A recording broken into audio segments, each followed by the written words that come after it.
True Crime Conversations acknowledges the traditional owners of land and waters that this podcast was recorded on. For those of us who live down here in Australia, we don't have to consider a life with the threat of capital punishment hanging over our heads for crimes that we may potentially commit or are wrongfully accused of. If we do commit a crime, we'll spend time behind bars, sometimes for the rest of our lives, but we will never be in a prison cell awaiting our end at a predetermined date and time. In fact, the last person to be put to death here was a man called Ronald Ryan, and it was much closer in the past than you might think. He was found guilty of shooting and killing a warden on attempting to escape Pentridge Prison in 1965. He was hanged at that very same jail in Victoria on February 3rd, 1967. But that wasn't when capital punishment was outlawed here in Australia. That didn't happen until 1985. But we know, for some of you listening to this right now, you might not be so lucky. Amnesty International recorded 1,153 executions across 16 countries in 2023. The majority of those were in China, followed by Iran, Saudi Arabia and the US. And the US executed 16 people in 2024, all of them men and almost all in the southern states. But the exact numbers of those put to death by their country's justice system aren't even fully known. And that's mostly due to the secrecy surrounding just how many people China puts to death every year. Australia also almost exclusively hanged its criminals. We didn't behead them, as was tradition in French history, their guillotine famously removing the heads of people like King Louis XVI and Marie Antoinette. Or in Iceland, where today's story is centred, where in a rare case, a special axe was brought in from the ruling kingdom of Denmark to end the lives of those who'd done wrong. Mostly, they sent them back to Denmark to die. But they stopped the practice of killing criminals more than 130 years before Australia did.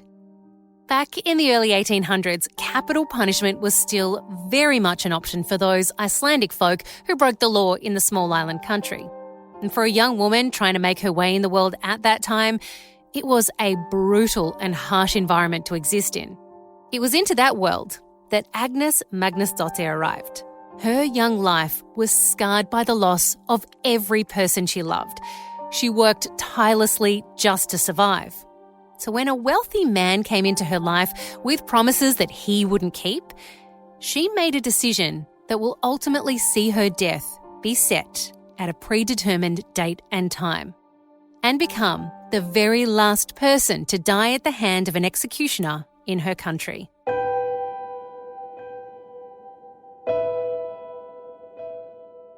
I'm Claire Murphy, and this is True Crime Conversations, a podcast exploring the world's most notorious crimes by speaking to the people who know the most about them. More than half of the world's population currently lives in a country that has corporal punishment. The US, China, many Middle Eastern and African countries still choosing to punish crimes with death. From lethal injections to electric chairs and firing squads, it's a practice that sees thousands of human lives ended in what those in their justice system believe is a punishment befitting the crime. Agnes Magnúsdóttir is now legend in Iceland as the last person, the last woman, to be put to death after she was found guilty of killing a man who was much more powerful and influential than she could ever be. But Agnes's story didn't end with the fall of the axe. Did she return from the other side to ensure her final wishes were carried out? Who was responsible for a part of her going missing for more than 100 years? And how did they find her again? Agnes's legacy has been helped in part by Australian author Hannah Kent, who took her journey and turned it into a book called Burial Rites, imagining what the final days of Agnes's existence would have looked like and the conversation she may have had with those around her as she awaited her fate. Enjoy this chat with Hannah, whose obsession with this Icelandic woman might just prove that the murderess's power continues to influence us nearly 200 years after her physical body was committed back to the earth. Hannah, thank you so much for joining us. Before we get into Agnes's incredible story, I'd like to get a bit of background on your story first. Can you take me to when you were 17, you're trying to figure out what you want to do with your life, and then you somehow end up in Iceland? How did that happen? I know it was as much probably as a surprise to me as to anyone else. I had never planned on, going to Iceland. All I knew was that I wanted some kind of adventure before I decided what to do with my life at 17. Like I think many people are at that age. I was overwhelmed by the sense that I needed to decide on a certain career path, that I needed to choose a vocation. And not really knowing what that should be, I grabbed the opportunity to spend 12 months overseas when the local Rotary Club was accepting applications. And with Rotary, you don't actually get to choose where you're sent. Instead, the country is selected for you. And I ended up being the only person being sent to Iceland, whereas everyone else, went off to the US and France. But yeah. And so then began 12 months living in a very small fishing village in the north of Iceland, just shy of the Arctic Circle, called Söderkrókur. Do you remember the first time you heard Agnes's name? I do. I don't think I'll ever forget it. I was with my first host family, and it was a strange home to be in. They were not particularly warm. Certainly, they didn't really speak to me. My host brother never spoke to me at all. And so that probably also heightened my feelings of homesickness and alienation in this small community. But I remember they did take me with them on a trip down south, and we were traveling through the North Country of Iceland. And we rounded the corner of the mountain, and suddenly we're in this area, a valley mouth, which was everywhere you could see. There were hundreds, even thousands of these small hillocks.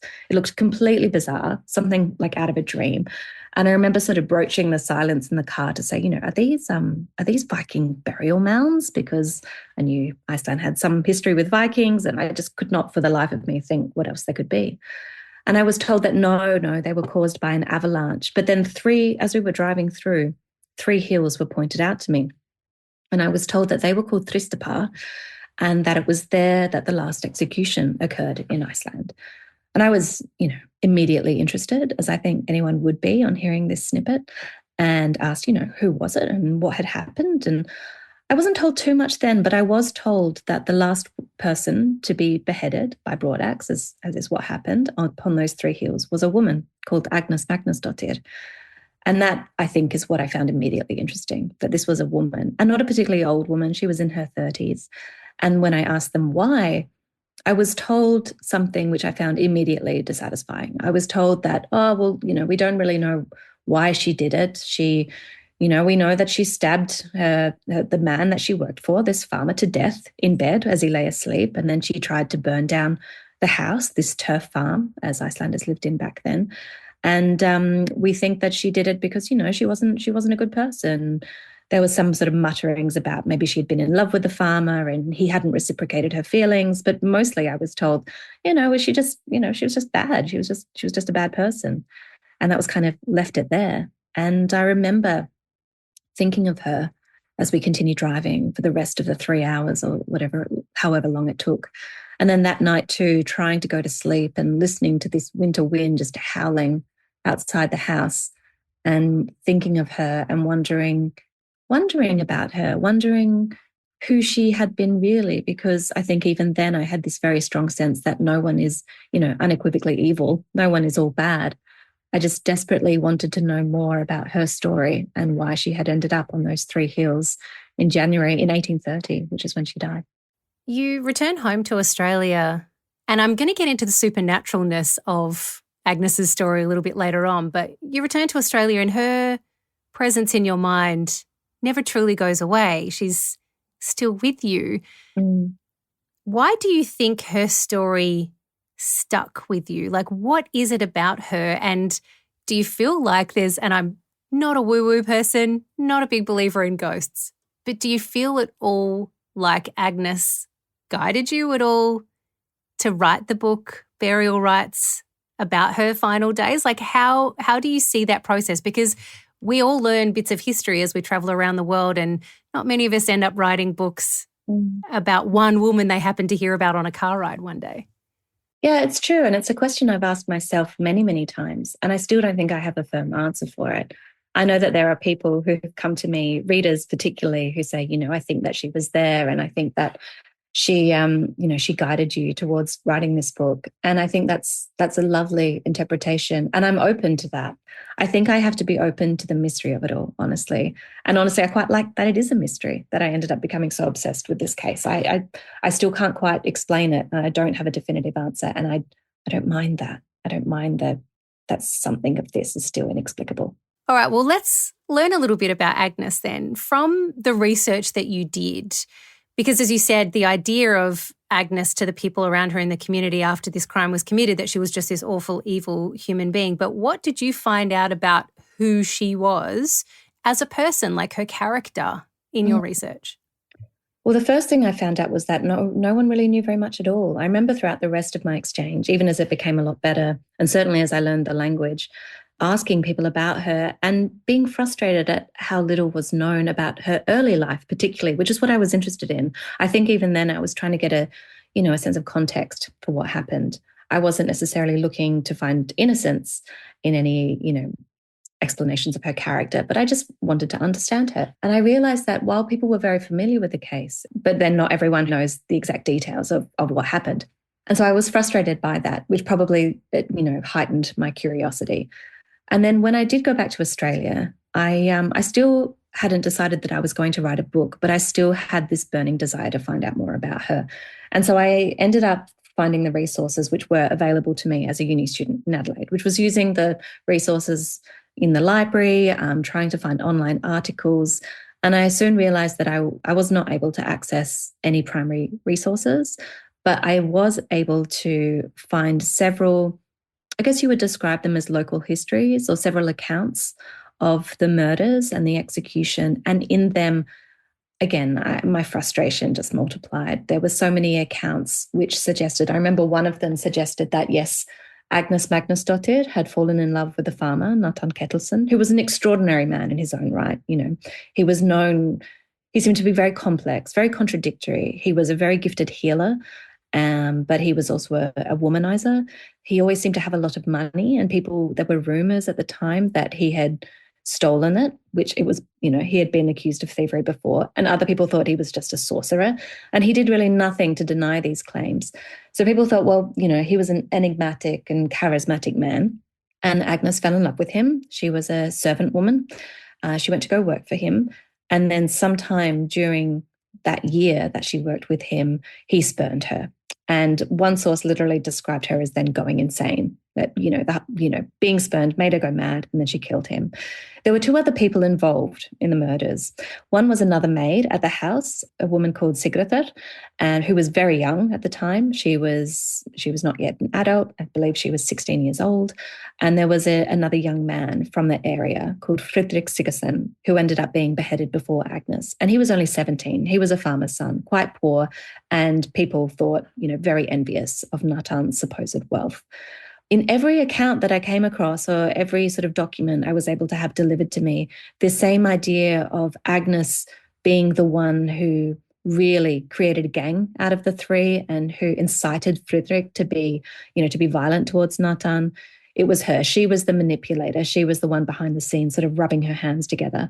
I just wanted something which suggested otherwise. I wanted to find out about her early life. I wanted to know why Agnes was then working at Ilugastad there, Natan's farm, which is very far away from any other settlements. It's very remote, very isolated. And I couldn't really find much at all. So I knew then that for me, in order by that stage to find out about any wider context as to why she went there, whether she was in love with this man, how the murder might have happened, might have unfolded, I would need to return to Iceland. So what do you find on your return? I understand that we know that Agnes's early life wasn't pleasant, that she was growing up in a time in Iceland that was only just a decade past a major volcanic eruption, and they were living in this time called the mist time, which meant that their primary source of income, which was agriculture, farming, was being very heavily tested. And so poverty was widespread and it was difficult. It was a difficult life. I mean, you've already discussed what the weather conditions are like in Iceland. It's not an easy place to live at the best of times. So what world was Agnes growing up in, and what was her family life like with her parents? I was able to discover some of this before I went back to Iceland. And again, that had fueled my curiosity about her life, because I had learned that it was exactly as you say, that Icelanders really were experiencing incredible poverty at this time. Iceland was still a Danish colony. Danish merchants set all the prices. They very much kept the Icelandic people, in subjugation. Everyone lived in turf houses, houses literally made out of earth and grass that became very damp in the winter, that were often very smoky. There were lots of illnesses. And even when you had people who held land, such as Natan, a better class of farmers, I guess you might say, most people were in a serving, sort of a labouring class. And for men, this meant that they were paid a pittance. So for some women, they might not be paid anything at all. And what would happen is that you would go into work as a vinumaður or a vinukona, a maid or a servant, and you would work from a very early age, possibly 6, sometimes 7. You were sent out ideally to people who you knew, often to people who you didn't, and then you had to stay at the farm. You were not permitted to leave the farm until this time called the flitting days, which is when you could change your place of employment. But there was also no wider infrastructure in Iceland at this time. I mean, there was one school in the south, Bessastaði, which is now the president's residence, but there were no, it's not like there were no hospitals, there were no schools up north, there were no sort of social services whatsoever. And most of that came down to the priests' involvement in their parishes' lives, in their communities' lives. So, for example, there was quite a lot of problems regarding children who were illegitimate or children who were born to people who were servants themselves. And in this case, they would often try to split up the families. So you had many, many children who were born illegitimate or born to people who couldn't properly support them. You were unable to get married if you didn't own land. So a lot of these children were illegitimate. And you would be farmed out to other families where you would essentially start your life of labour.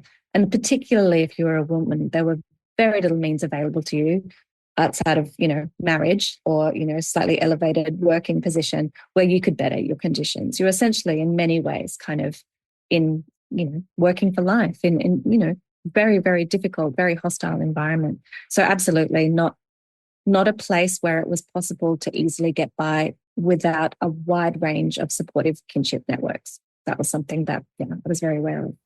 So for Agnes, she's born into that exact situation. So her parents are both working and are unable to get married. Their father abandons the family quite early. Well, that's the story. He may have been sent to work somewhere else. We don't fully know his motives for leaving his partner and children. And so the children, Agnes and her brother, are farmed out to other families and they start their working life very, very young. So it wouldn't have been unusual for Agnes, because I guess from a Western perspective, when we look at history, we expect young women to be married off very young. But it wouldn't have been unusual for Agnes because she would have been a labourer and unable to marry anyway. But when she meets Natan, he's a landowner. And so he potentially would have seemed quite a lovely prospect for her. And from all reports, he was quite smitten with her when they did meet, and we're piecing things together from the very little information that we have about this. So it could have been very possible that she saw him as a way out of her situation, a way out of poverty at that time. I think that's a valid interpretation, and that's certainly supported by the many anecdotes which suggest that they had an affair. Natan at the time was also having an affair with a married woman who was, married to another landowner. She was sort of in a class above Agnes. She's quite well known as Poet Rosa. She wrote incredible poetry, and Natan too was known as a poet. And then when I went to Iceland, I discovered Agnes also was someone who was described as a very good poet and as someone who sort of had held all these literary ambitions, who was highly literate, who seemed very intelligent, even by the people who were, writing anecdotes or recounting the events and, calling her a devil in the same word. They were at least acknowledging that she was incredibly smart. And I've often thought about this because I do think Agnes is someone who is illegitimate. The first account I found of her was in a census when she was 6 years old. She already had a half-brother. Her mother was in service. She had been named after a man who turned out not to be her father at all. In fact, her father was another married farmer. That she was someone who from an early age was probably incredibly aware of how unfair her lot was. I think it would be hard not to imagine her thinking of the injustice of her situation. And certainly Natan, with his intelligence, his love of literature and poetry, his education, would have been an interesting man for her to, to strike up a friendship or to strike up any kind of relationship with. Part of me is still uncertain as to whether or not she was in love with him and whether he spurned her. To a certain extent, these are the stories that have been passed down by people with all sorts of skin in the game. It's very hard to know exactly what their early connection looked like. But one thing is known, that after living with Natan for a certain amount of time, that things soured between them. That is known. And it's also known and has been shown and has been proven throughout the court documents that Agnes started to run away from Illugastadir. And this is extraordinary. It sounds, like she just had enough, that she went out, but this was something which was illegal for her to do so. It was not permitted for servants to leave without the permission of the farmer. So I start to think then that, what was it like for her being stuck in a tiny turf house in a winter with a man with whom perhaps she had who knows what kind of relationship, who knows what kind of connection they were having then, who knows what kind of abuse that she was also subjected to, who was willing to sort of face discipline, face fines, face punishment, and physically run away from this very isolated farm over several distance in that weather to try and seek support. Well, that then kind of brings us to the next part of the story because, as you mentioned, Natan was known as a bit of a womanizer, and there was a young maid who you've mentioned, Siga, as she's known for short. She's 16 years old. And the story goes that he's actually taking her to bed as well as having an affair with this married lady, the poet, and had at some stage had a relationship with Agnes. And that's the way the story kind of unfolds. But what can we read into there, as you say, perhaps there was some abuse because this young girl has no choice but to go to bed with the wealthy farmer who is essentially her lord and master, as Agnes would have had to have done, as she was told as well. So we don't know whether he was just a womanizer who was, had access to women that he could do with as he pleased, or whether there was some abuse going on. What do we know about this sort of quadruple relationship going on? And then Frederick, who you've mentioned, also comes in as well as supposedly being in love with Sigga, this young maid, and this is what has set off the chain of events that eventually leads to them being executed. Yeah, absolutely. This is something that I have thought so long about. And, when I wrote Burial Rites, my knowledge was incomplete. I only had access to the sources that I had access to. Something quite extraordinary happened in 2019.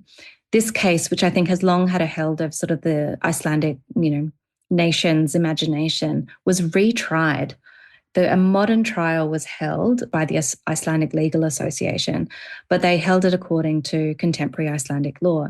It was extraordinary. I was able to access the transcript, and I was so fascinated finally getting additional insight into the nature of the relationships between Natan and Sigga. Because they used the primary source documents from that original trial to do this, right? Yes. And a few things were pointed out that seemed to both be a miscarriage of justice and also, more than anything, it's very interesting what is in the trial transcripts, but it's also very interesting as to what has been omitted and also was not picked up as a point of further inquiry.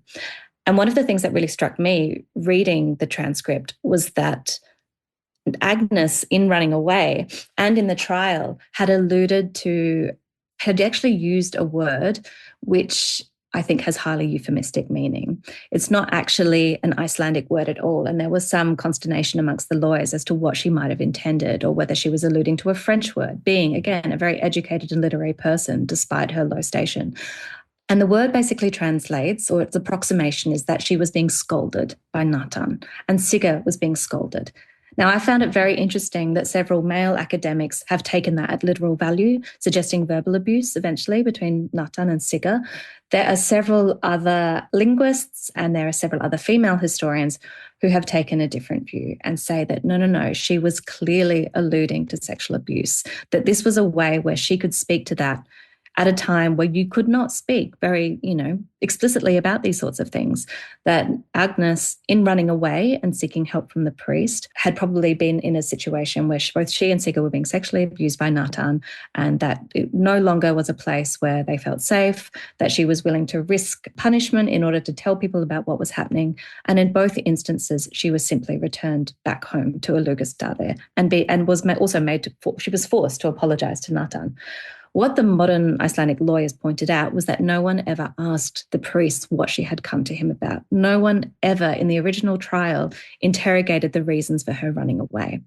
If anything, it was probably just pointed to, a general kind of streak of disobedience, I guess. And I find that so interesting. I feel like there is this whole thread of interrogation which was neglected in the original trials, which didn't at all question the conditions that the women were living under. And one of the very interesting things was that they also pointed out what sentence Natan would have received for sexual abuse of a minor in terms of Sigurd. I find that very telling. You're listening to True Crime Conversations with me, Claire Murphy. I'm speaking with Hannah Kent, author of Burial Rites, a novel inspired by the true story of Agnes Magnúsdóttir, the last woman to be executed in Northern Iceland.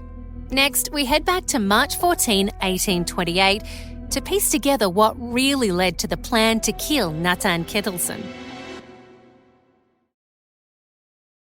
Let's go back to March 14, 1828.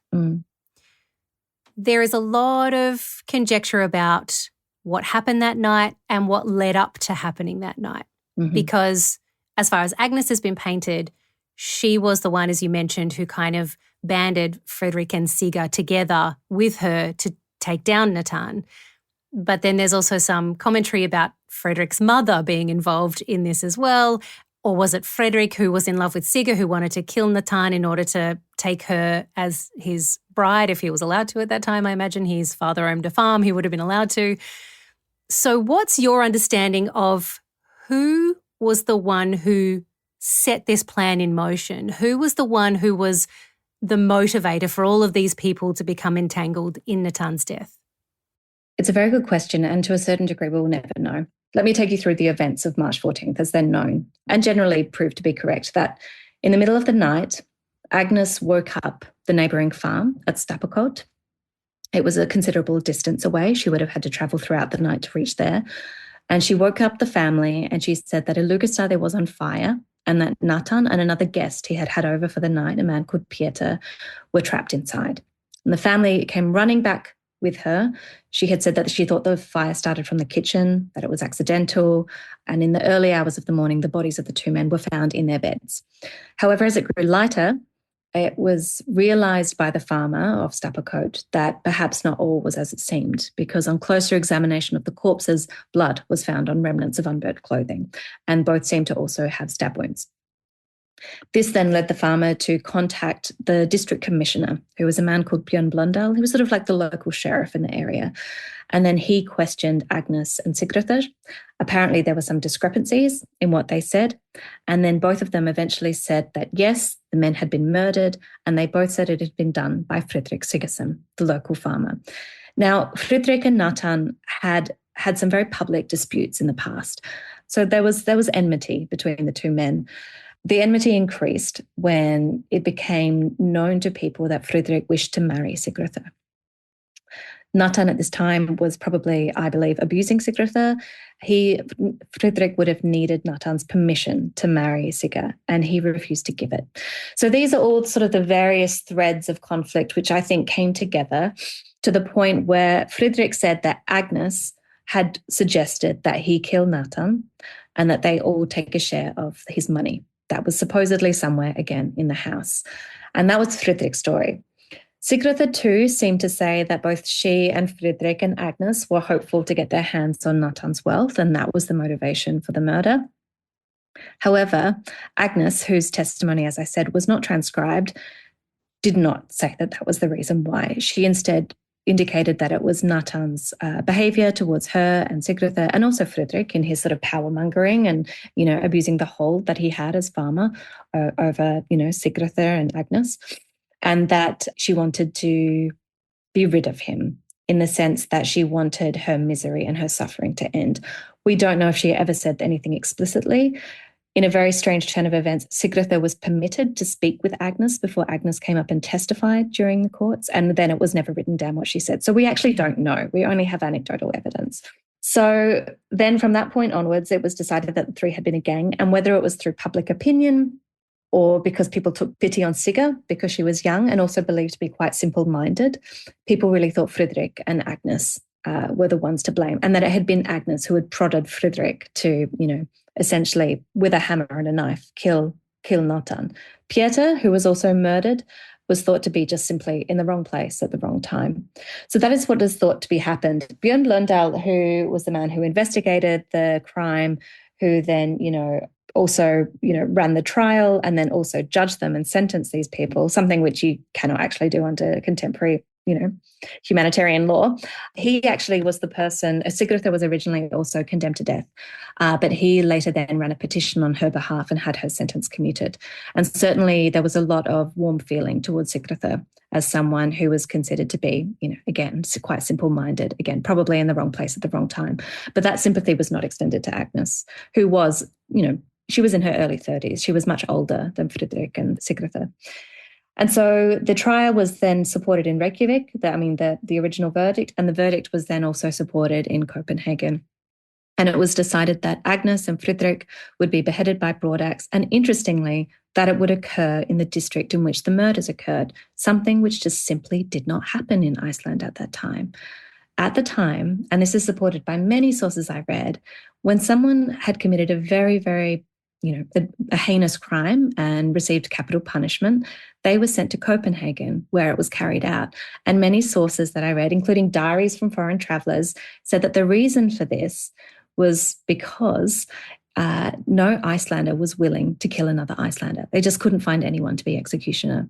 Now, in a really, I find fascinating sort of twist on this, Björn Lundahl, the district commissioner, the same man who investigated the case, the same man whose own wife had been saved by Nathan when she was very unwell, decided that the execution was going to occur not very far away at all from the site of the murders, from where all these people lived. He also said that I think it was 150 men from the local community had to attend. His orders were Engin má undan líta, which translates to no one may look away, and that people who did not attend would be fined. And now in my mind, this is a man who is attempting to seize control and reestablish his dominance over a district. So that's where we end up on the 12th of January in 1830, where first Fredrik was beheaded and then Agnes, and surrounded by 150 local farmers who were told that they could not look away. We touched on earlier that there wasn't a lot of infrastructure in Iceland outside of Reykjavik, really. So where do Fredrik and Agnes stay? I imagine there's no prisons in the area where they're going to be executed. It's farming land. So what happens to them? And this is really where your book, Burial Rites, kind of picks up, is this time between being found guilty and getting sentenced to then the execution. So what happens to them? It's extraordinary. I remember I had done all this research about Iceland in the 19th century. I'd researched as much as I could about Agnes's life, which by that stage wasn't a great deal. But when I finally arrived in Iceland, I think it was in 2010, to find out as much as I could, one of the things I discovered was exactly this, that I had always assumed that Agnes would have been sent down south where there was a prison, but she wasn't.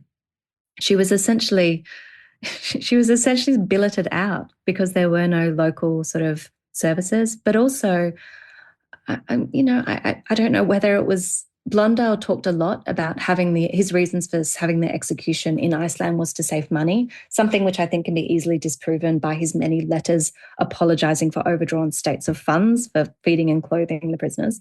But Agnes was sent to a family. She was sent to a family who lived basically in the house next door to where she was born. People that she probably knew, it being a very, very small community. And she lived with them for, I think it was approximately 6 months until the time that her execution was arranged. And that was where I think, particularly as a novelist, I really wanted to to go in and look at what that would have been like, both for the family, but also for Agnes, because I do really think that it is impossible to spend a considerable amount of time with someone in close proximity without reaching a kind of intimacy, whether that's for good or bad. And that's where I guess, my role as a storyteller, my interest in the human face of history really came to the fore in wanting to write the book in that way. So Burial Rites is set in the last 6 months of Agnes's life as she is sent with this family. But I mean, the family existed. They, I've heard from relatives. I found all their names in the soul registers, which is when the priests would come around every winter and write down everyone who was living in every farm and what their position to the head was and how well they could read and what their behaviour was like. And I found the last entry in Agnes's life where she was living with this family at Cornsall. It was said that she was highly literate. She gave her name as Agnes Magnúsdóttir, which proved my suspicion that she was aware that the father, Icelandic having a patronymic naming system, was not Magnúsdóttir at all, but was in fact this married farmer. And then in a very interesting sort of discovery, the priest had provided one word to describe her behaviour since living with the family, and that was mixed, that she had a lot of mixed behaviour. And that to me was all I needed to know, because at this stage, all I had been hearing was that she was terrible, she was bad, she was argumentative, she had a very sharp tongue. And then there's this word which is like, no, she was complex. She was good and bad. She was a bit of everything, which is really what I had been striving to find. I wasn't trying to find her innocence at all. I was simply trying to find evidence of her humanity. And I took a great deal from that word and then really sort of speculated and imagined what the relationship she might have had with the individual members of that family would have been like. After the break, I asked Hannah what the people witnessed on the day of Agnes's execution and who was told they had to watch.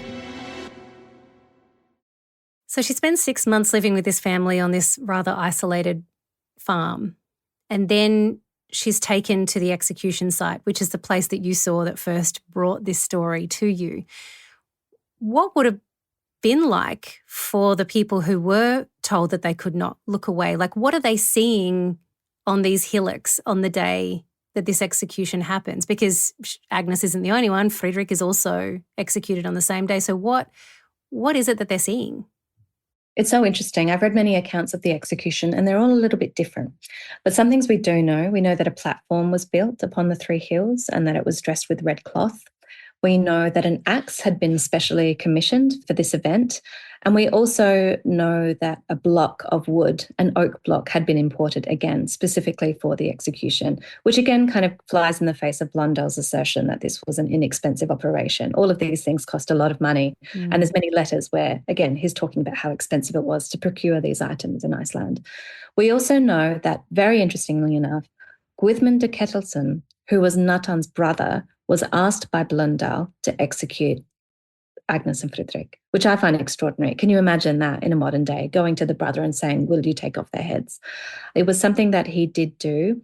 There is considerable amount of speculation as to whether he was forced to do it or whether he asked to do it. In fact, Guðmund de Ketilsson's family have long argued that no, he absolutely did not want to do it. He was made to do it. He was paid, I think, silver dollars, I think is described, and he gave it all away. So, you can understand why they're at pains to stress his reluctance. But it's true that he first of all, Friedrich was let out. Agnes was kept out of sight. He had by that stage apparently recognized his guilt, and he saw the axe as a blessed branch of justice, which is my English translation of what it was thought he said. And he seemed to have accepted his execution. He seemed to have accepted his sentence. However, when it came to Agnes, the various anecdotes, whether this is just ancestors relating accounts that they had heard and what had been passed down the family to more formal letters, they varied so wildly. The formal report was that they both went contentedly and peacefully to their deaths. That was that. But then I also, when I was in Iceland, started to find out that no, there was lots of people who thought that Agnes had actually fainted, that she was hysterical, that she had wet herself, that she had to have her hair held to bring her head down, that she had faced the wrong way. All these accounts again, not official and not formal in any way, and all differing from one another, but all having a similar truth in the sense of her emotional state. And I think I would absolutely put money on the fact that she did not go contentedly to her death, that she was incredibly distraught. We also know that she was accompanied by a priest who she had specifically requested attend her in the last months of her life. In one account, he was holding her shawl about her and offered to take it off her himself as she went to go put her head on the block. And Björndal chastised him and called him her serving lady. There's another account which says that he put his arms around her as she knelt down. There is another account that she reached out and took his hand and he held it while she was beheaded. And so when you put all these various local stories together, you start to get a very kind of harrowing and incredibly moving scene of what their execution was like. And in the very interesting thing was that in the years after Burial Rites was published, I have been contacted by several descendants of this priest, Thorvald Eggertsson, and all of them agreed and said that they had heard from their grandmothers that he was forever changed after this event, and that it had affected him very deeply, and that there had absolutely been a sympathy between him and Agnes. So that too is something that I think I felt intuitively or had gleaned from the resources that I was reading and wanted to put in the book. But it's also something which has then belatedly sort of stood up to the local anecdotes and the family histories I have encountered. That must have been just awful for those who were forced to watch that. But the horror doesn't end there, because Frederick and Agnes are denied Christian burials, and in fact, their heads are separated from burial from their bodies and placed on pikes on the side of the road. What message was being sent to the community by them doing this? I think it's very clear. I think that it was very clear that Björn Blundell was basically bidding to regain quite strict control over the people in his jurisdiction. It's also backed up by the fact that this area, there had been a documented rise of petty theft. There was, behavior that wasn't, possibly illegal in a multitude of ways. We do know that theft was a real issue, particularly sheep stealing. And I really do think that this is further evidence, like the barbarity of sticking heads on pikes and leaving them for everyone, was further evidence that he was really trying to set an example, that he was not a district commissioner to be messed with, that he was really going to lay down the law. And I think this is further supported by the reaction of the local communities to the fact that the heads were set on spikes. Everyone was against it. Everyone thought it was horrible. And they disappeared during the night. And it was thought, or there was whispered about, that there was one woman in particular, a house mistress of a local farm, who was dead set against it, thought it was absolutely, a terrible thing to do. And she ordered her serving boy, a servant who lived with her, to go in the night, take the heads off the spikes and bury them in the Thingeyra churchyard, which is near where her farm was. And every account I read said that this is what they thought happened. So it was probably like a very well-known secret. It was something that people were sort of aware of. And this was sort of accepted as why the heads disappeared during the night, that they were buried by local farmers who thought it abhorrent. It's interesting, though, because in the records of the aftermath of this execution, there's this idea that the heads have disappeared, even though you say that it was kind of common knowledge as to where they might be. But then 100 years later, a woman comes forward and says, she's come to me in a dream, I know where the heads are, and is able to point them to exactly where those heads are buried. Do we presume that maybe some lore had been passed down to her over the years that she kind of knew where this was? This is the extraordinary thing. Yeah, the story as it's known, and it is quite famous because it is extraordinary, is that there was a psychic. We know her name was Cecilia. She asked that her name not be made known until after her death. But for some years, she was aware of her own psychic abilities, but she largely kept secret. But for some years, she had found herself engaged in automatic writing, where you sort of enter a state and the words are not yours, that are coming out on the paper. And she realized after a time that this was the voice of Agnes Magnúsdóttir, and that Agnes had come to her with a very specific request, which was that her body be moved to consecrated ground. Now, as you say, the directions were essentially to bury them without marker in very simple coffins, not facing west or east or, the proper direction that people had, that the ground absolutely could not be consecrated, and no one by this stage knew where they were buried. She ignored the letters, which I think is really interesting. She thought, no, I'm good. No. But they kept coming. So eventually she reached out. This is after 2 or 3 years, and contacted someone and said, look, I think we need to find the bodies, and we need to move them to a churchyard, probably Thingera, because that's where everyone assumes that the heads are. So this other man goes up north and with the directions of the psychic and people, and it went to a local farmer, which Agnes had said would be helpful in finding the bodies. The farm was basically right next to the execution site, if not the land on which it occurred.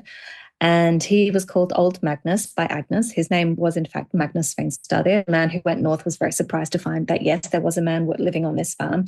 And he basically said to the emissary of the psychics, look, I don't believe that she's been contacted by Agnes, but I do think that it's probably right to move them to consecrated ground, that we probably shouldn't just have bodies lying out in this field.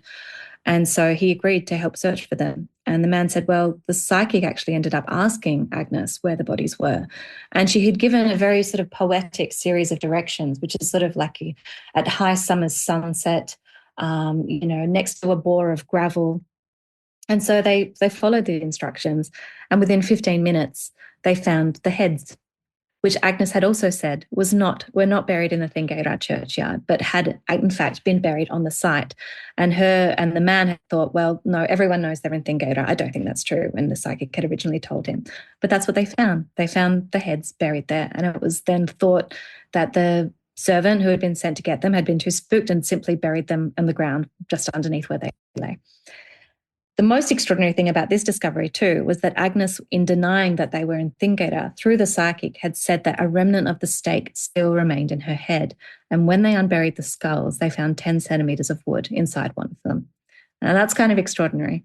And then following the rest of her directions, in a bore of gravel, they found 2 coffins buried. And that was the way that the bodies ended up being discovered, and then latterly, I think after a week or so, moved up to the churchyard at Tjörn, where again Agnes had requested that they be buried. It's an extraordinary story. It's one of those things where lots of people have tried to find, I think there was some distant relations, or the psychic had married into people from the area, and people said, well, surely she knew all this time. But there are some facts which I think are really curious, such as the fact that she had refused to do anything about it for a very long time. The fact that even the farming family who had lived on the site still didn't know where they were buried. It's an extraordinarily kind of spooky, paranormal, epilogue to this incredibly sad story. Seems Agnes has a habit of reaching out from beyond the grave, if your book is any marker of that too. But it's interesting now to look back at, because there's a lot of Icelandic people who've read your book who really have then rethought about what they've known about this story. And do you think her legacy has changed somewhat over the years from that immediate aftermath where she was considered to be this monster? Do you think people have rethought about her motivations and perhaps the injustices that she was experiencing at that time?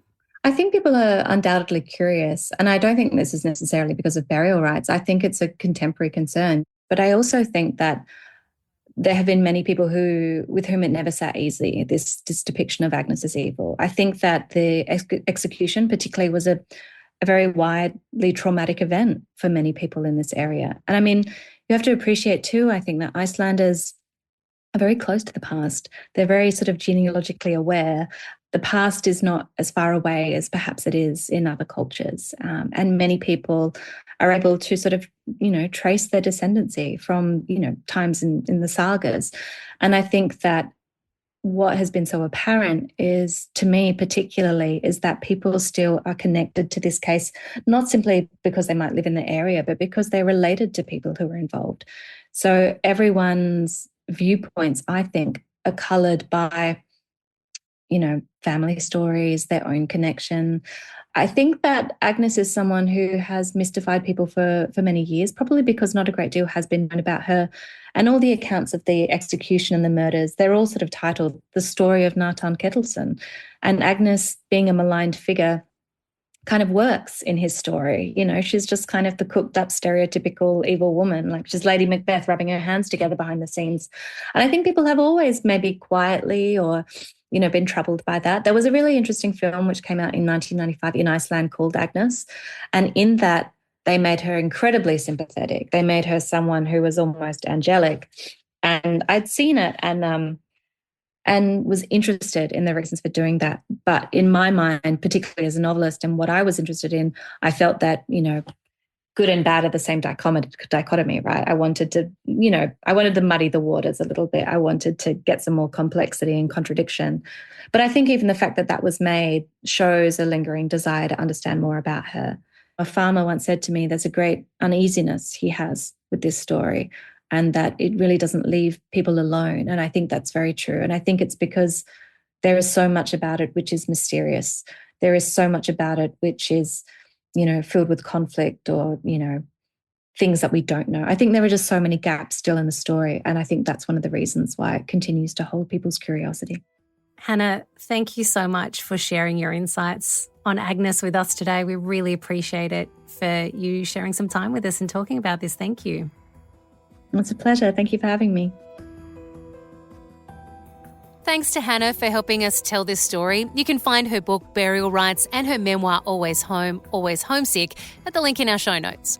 True Crime Conversations is hosted by me, Claire Murphy. The producer is Tali Blackman, with audio design by Jacob Round. Thanks so much for listening. I'll be back next week with another True Crime Conversation.